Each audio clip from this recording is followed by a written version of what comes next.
السلام علیکم جی. اسلام آباد ہائی کورٹ میں ایک ریٹ پٹیشن فائل ہوئی ہے اور جس کے امپلائڈ میننگ یہ نکالے جا رہے ہیں کہ جناب پاکستان کے سابق وزیر اعظم جناب نواز شریف اور اس طرح کے جو دوسرے لوگ ہیں جن میں ظاہر ہے کہ الطاف بھائی بھی آئیں گے، ان کی پاکستانی میڈیا پر تقاریر جو ہیں ان کے نشر ہونے پہ اور شائع ہونے پہ جو اعلانیہ پابندی ہے اور جس کو عدالتی غلاف بھی پہنایا گیا ہوا ہے، اس کے اوپر پابندی ہٹائی جائے.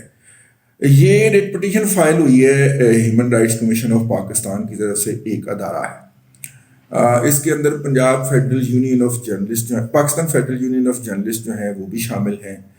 ان میں وکلاء کی تنظیم جو مسلم لیگ نون سے وابستہ ہیں، دو ان کے میرا خیال گروپ ہے، ایک پاکستان مسلم لیگ لائرز ونگ ہے اور ایک پاکستان مسلم لیگ لائرز فورم ہے. تو ان دونوں کی نمائندگی بھی موجود ہے. اور اس کے علاوہ جو ہے وہ جسے کہنا چاہیے سول سوسائٹی اور شہریوں کی نمائندہ ہونے کی دعوتدار تنظیمیں جو ہیں ان کی بھی نمائندگی اس کے اندر رکھی گئی ہے.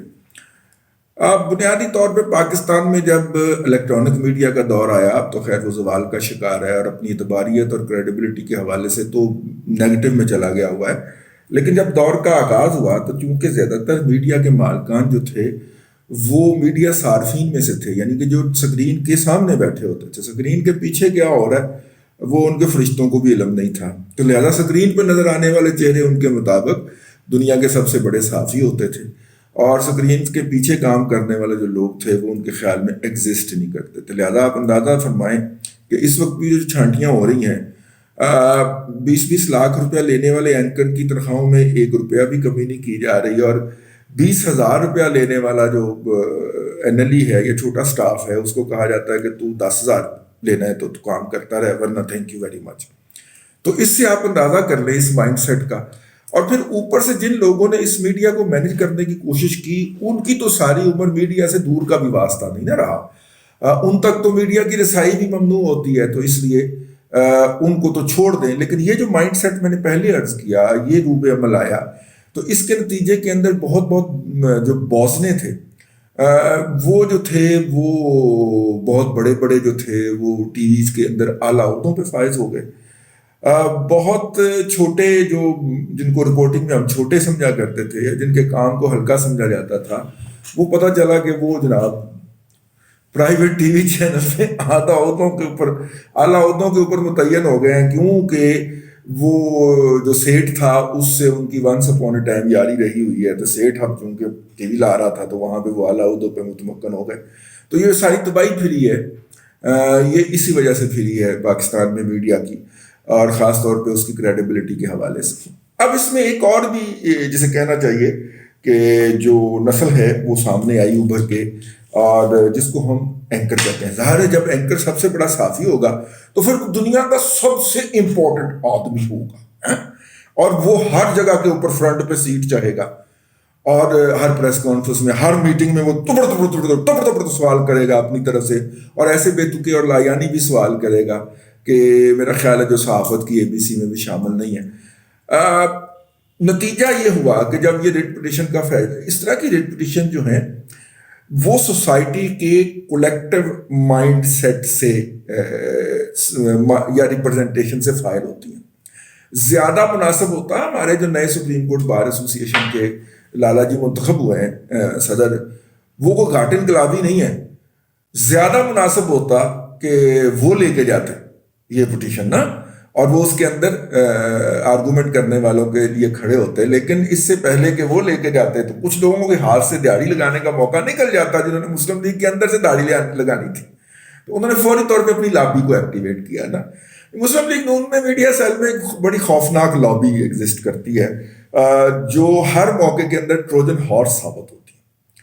اور ٹروجن ہارس اس لیے ثابت ہوتی ہے کہ یہ اندر سے حملہ آور ہوتی ہے. آپ نے دیکھا ہوگا پچھلے دنوں مسلم لیگ نون کے کچھ قائدین کے بارے میں مغالطات جو تھیں وہ مسلم لیگ نون کے اپنے ہی سوشل میڈیا کے اکاؤنٹ سے بکی جا رہی تھیں. ٹھیک ہے نا. پارٹی کا کیا مطلب ہوتا ہے کہ پارٹی آپ کا گھر ہے،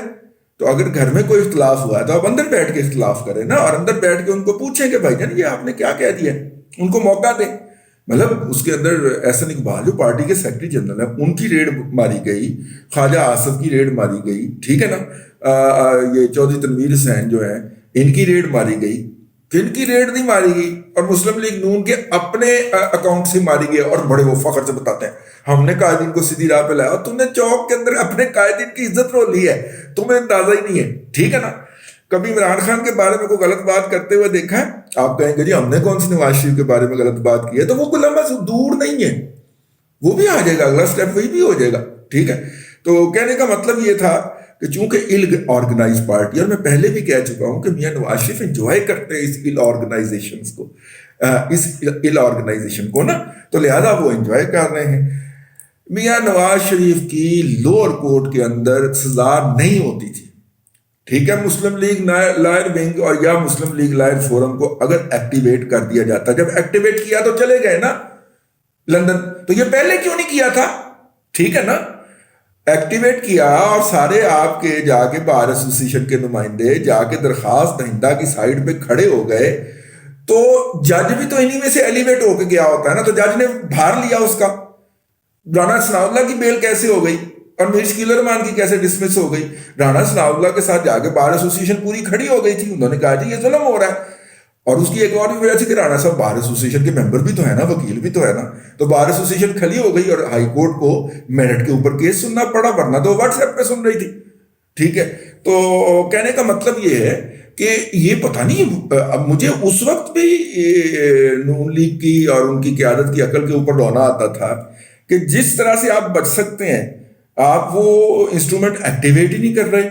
آپ ان کو کھڑا ہی نہیں کر رہے، اور یہاں پہ ایک چھوٹے سے وکلا کے گروپ کو کھڑا کر دیں تو وہ سپریم کورٹ کو نتھ ڈال کے رکھ دیتا ہے۔ ابھی آپ نے دیکھا نہیں پچھلے دنوں ایک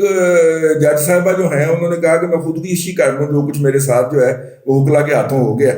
ٹھیک ہے نا، وہ ان کی ویڈیو پڑی ہوئی ہے نا یوٹیوب کے اوپر، تو اور کسی چیف جسٹس کے کان کے اوپر جو نہیں رگڑ رہی کہ اس کا جو ہے وہ ایک اہم جو ہے وہ انسٹرومنٹ جو ہے کہ جو گراؤنڈ کے اوپر رہ کے بیسک نیچر کے اصل فیصلہ وہاں پہ آنا ہوتا ہے، زندگی موت کا فیصلہ اس لیول پہ ہونا ہوتا ہے، باقی تو پھر اس پہ نظر ثانی ہوتی ہے نا، ہائی کورٹ میں بھی اور سپریم کورٹ میں بھی اصل میں فیصلہ وہاں پہ ہوتا ہے۔ اور وہاں پہ آپ دیکھیں کہ خاتون جج جو ہے اس کو آن ڈیوٹی روسٹرم کھڑے ہو کے ہراساں کیا گیا، اور ابھی تک کسی نے نوٹس نہیں لیا اس کا، ٹھیک ہے نا، بس پروٹوکول لگے ہوئے ماشاءاللہ، اللہ واسطہ رہے پاکستان، اور 22 گاڑیوں کے پروٹوکول لگے رہے اور جناب ایمبولینس سے بھی ساتھ چلتی رہے، لیکن یہ ہے کہ اصل ایشوز کے اوپر نہیں آ رہا۔ خیر اینی ہو، جج صاحب نے یہ تو تھا کہ اس لابی کے منہ کے اوپر تماچا پڑا کیونکہ اس نے اپنے بندے اس کے اندر گھسیڑنے کی کوشش کی نا جی آج نون لیگ کو بے نقاب کرنا ہے۔ یہی لابی جو ہے یہ مریم نواز شریف کو زہر پھونکتی ہے اس کے کانوں کے اندر، اور یہی لابی جو ہے یہ اس کے جو ہیں ماشاءاللہ نمائندے تھے جن کے نام انہوں نے اس کے اندر ڈالے۔ میں نام نہیں پڑھ رہا، نام تو آپ کو پتہ چل ہی گیا ہوگا، ہماری آپ کی نسیم زہرا ہیں، عاصمہ شرازی ہیں بہن ہماری، غریدہ فاروقی ہیں، اور زاہد حسین صاحب ہیں۔ یہ 4 لوگ ہیں جی، انہوں نے کہا جی ہمارا تو اس پٹیشن سے تعلق ہی کوئی نہیں، ظاہر ہے وہ ہوئی ہوگی نا آگے سے چترول ہوئی ہوگی یا سوشل میڈیا کے اوپر، ٹھیک ہے، مدر سسٹر 1 ہوئی ہوگی تو وہ بھاگ لیے وہاں سے۔ اگر تو آپ کا سٹینڈ اصولی تھا تو پھر آپ بھاگے کیوں، کھڑے ہوتے وہاں پہ، ٹھیک ہے۔ اگر آپ نے روا روی میں دستخط کر دیے تو پھر روا روی میں آپ اور کتنے کام کر دیتے ہوں گے، یہ بھی پوچھنے والی بات ہے نا کہ جی میں نے تو بغیر دیکھے دستخط کر دی، تو آپ بغیر دیکھے اور کہاں کہاں دستخط کر دیتے ہوں گے،